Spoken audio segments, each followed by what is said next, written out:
salah satu mufti yang bangsat. Seluruh ulama kita sepakat istikharah, siap melawan penjajah. Tapi ada mufti yang sosoknya bernama Utsman bin Yahya. Dia memberi fatwa haram melawan Belanda.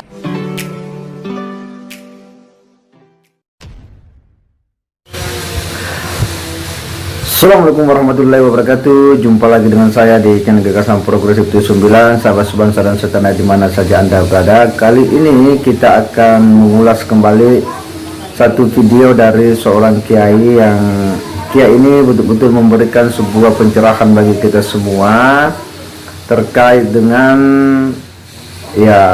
figur Utsman bin Yahya yang memang beberapa bulan terakhir sejak viralnya isu nasab Pahlawi ini itu memang menjadi perbincangan yang cukup menghebohkan publik dunia Islam.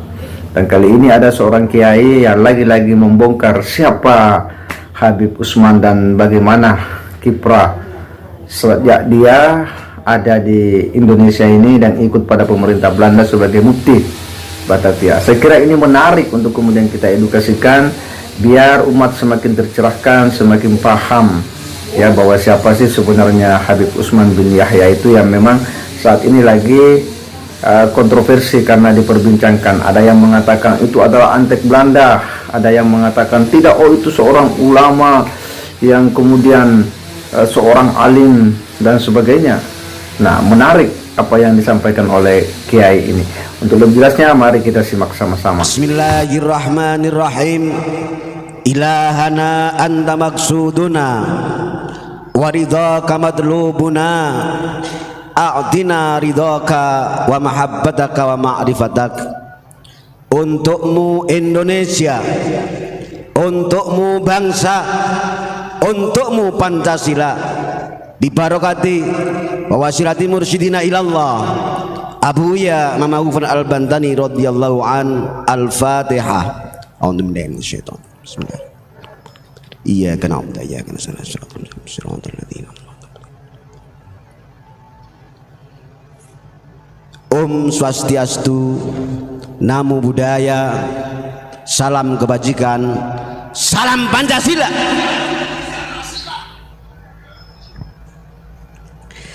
Terima kasih. Mohon maaf dengan segala hormat yang sudah kita menyimak bersama apa yang disampaikan oleh beliau, guru besar kita, kalam-kalam hikmah, mutiara-mutiara hikmah yang satu tujuannya adalah biar hati kita terbuka, lebih mencintai tanah air, mencintai Indonesia, lebih mencintai Pancasila, lebih mencintai NKRI, lebih mencintai Bhinneka Tunggal Ika. Kita baru 2 hari masih hangat-hangat semangat dengan adanya hari santri.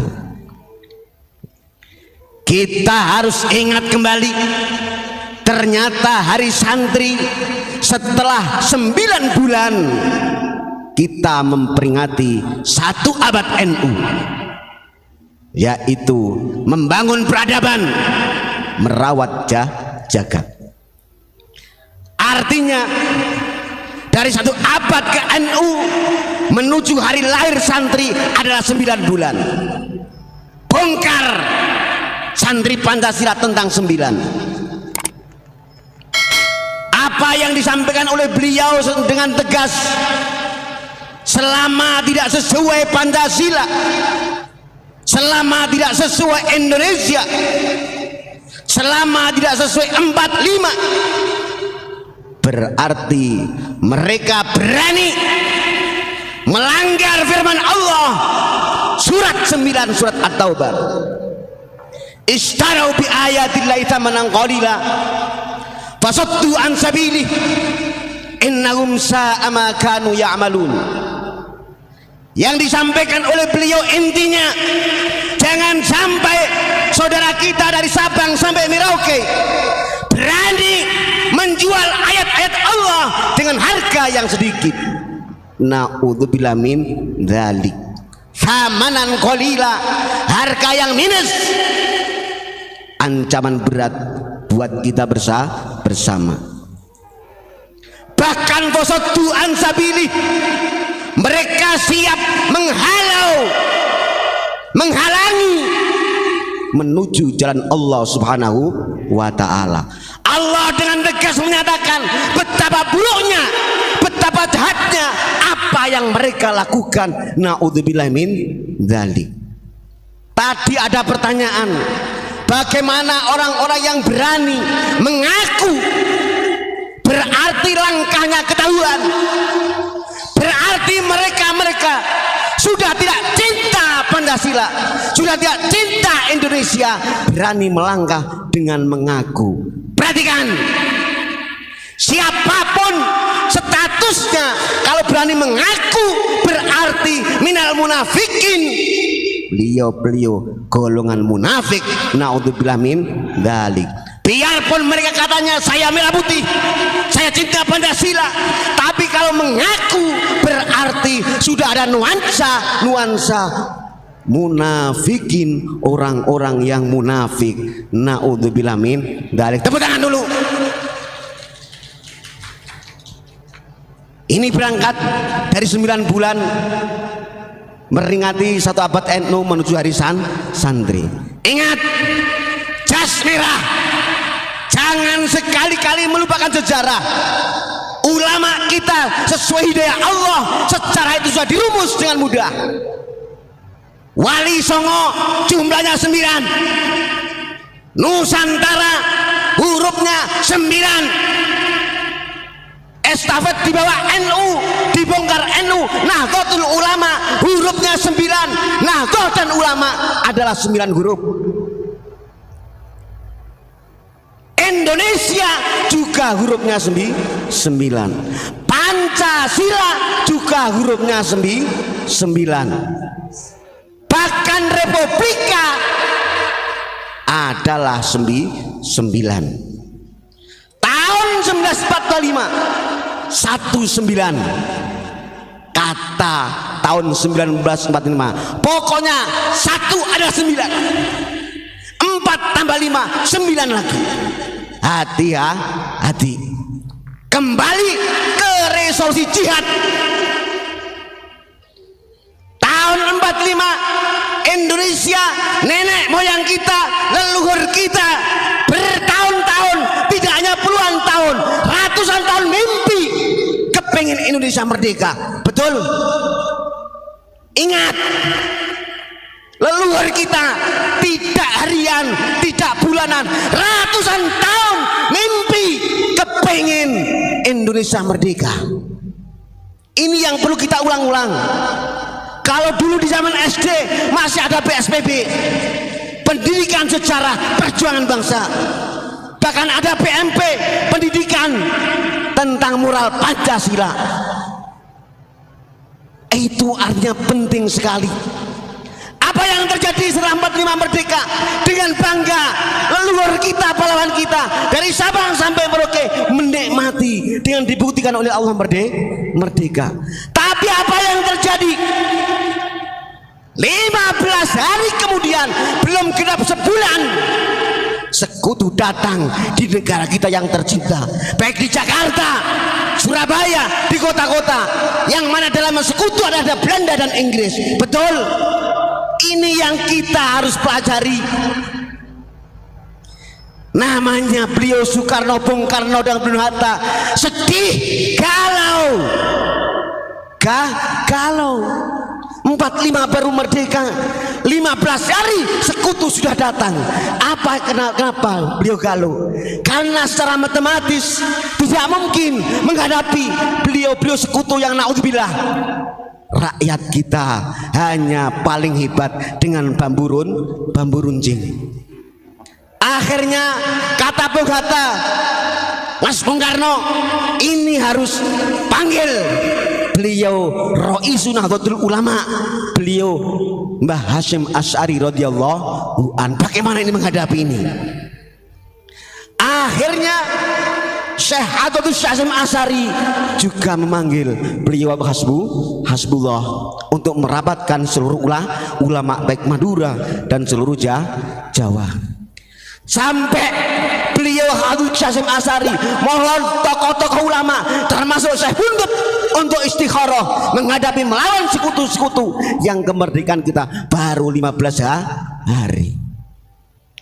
Akhirnya menyatakan dengan hasil istikharah dan mufakat, yaitu menentukan resolusi jihad. Apa hasilnya? 3 poin. 1, selama dari Sabang sampai Merauke wajib ikut perang. Gak tua, gak muda, bahkan miskin harus ikut melawan yang menghalangi kemerdekaan 45. 2, hasil dari resolusi jihad, siapapun yang merelakan dirinya melawan sekutu-sekutu demi mempertahankan 45, beliau menegaskan termasuk syuhada di hadapan Allah Subhanahu wa ta'ala. Hati-hati, jangan dibawa sekarang, itu zaman 45. Kurang lebih 60.000 syuhada kita, leluhur kita, ini yang harus disampaikan. Berkibar merah putih Pancasila tidak mudah. 60.000 yang di 45 15 hari kemudian syuhada leluhur kita. Yang ketiga, siapapun yang membela, yang ikut kepada mereka alias sekutu, berarti wajib dihukum mati. Tepuk tangan. Ini jerihnya termasuk seluruh ulama kita. Tapi ada salah satu mufti yang bangsat. Seluruh ulama kita sepakat istikharah siap melawan penjajah. Tapi ada mufti yang sosoknya bernama Utsman bin Yahya. Dia memberi fatwa haram melawan Belanda. Wa masalah Muhammad. Ini bukan kita adu domba, tapi harus hati-hati. Kita harus lebih waspada, lebih mencintai NKRI. Tidak main-main. 60.000 syuhada kita, Palestina dan Israel gak ada apa-apanya. Maka dari itu wajar Abuya istiqomah mulai 99 hanya satu, biar Indonesia utuh, persatuan dan kesatuan. Lebih-lebih bulan-bulan memanas, bulan politik, banyak yang tidak ingat sejatinya berangkatnya Indonesia tetap Pancasila. Ini bahaya. Macam kemarin Abu yang ngasih contoh, bagaimanapun caranya beliau siap membagikan beras di mana-mana. Satu, as-shadaqatu tafdhul bala, biar tetap stabil negara kita tercinta. Mohon maaf dengan hormat, itulah langkah-langkah 9 termasuk di bawah resolusi jihad kemarin hingga melahirkan Hari Santri. 9, ingat-ingat, tidak bisa diautogi, tidak boleh diganggu. Dari Nusantara menuju NU, Nahdlatul Ulama 9, Indonesia 9, Pancasila 9, Republika Indonesia tetap 9. Itulah yang kita harus doakan. Mudah-mudahan hatta yaumul kiamah Indonesia adalah tanaman leluhur, tanaman para pahlawan kita, tanaman ulama Nusantara. Makanya Pak Muji berani. Siapa yang tidak cinta Indonesia, siapa yang tidak cinta merah putih, tidak cinta kepada Pancasila, kafir. Betul, harus berani. Fatwa Habib Syekh Asy'ari, hubbul waton minal iman, cintailah tanah air karena termasuk iman. Apa yang terjadi kalau Sabang sampai Merauke betul-betul megang teguh NKRI, teguh Pancasila, teguh merah putihnya? Walau an ahlal qura amanu, jikalau masing-masing sambung oyot, sambung roso, Jogonegoro dibuktikan, la fatahna alaihim barokati minas sama'i wal ardh. Allah membukakan pintu-pintu keberkahan langit dan bumi.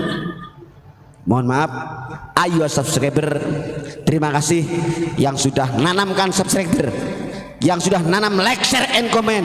Mudah-mudahan ditulis termasuk istiqomah untuk mencintai tanah air. Gitu apa ya? Ya, terima kasih. Mohon maaf dan hormat. Pak Mujib, jangan ditiru.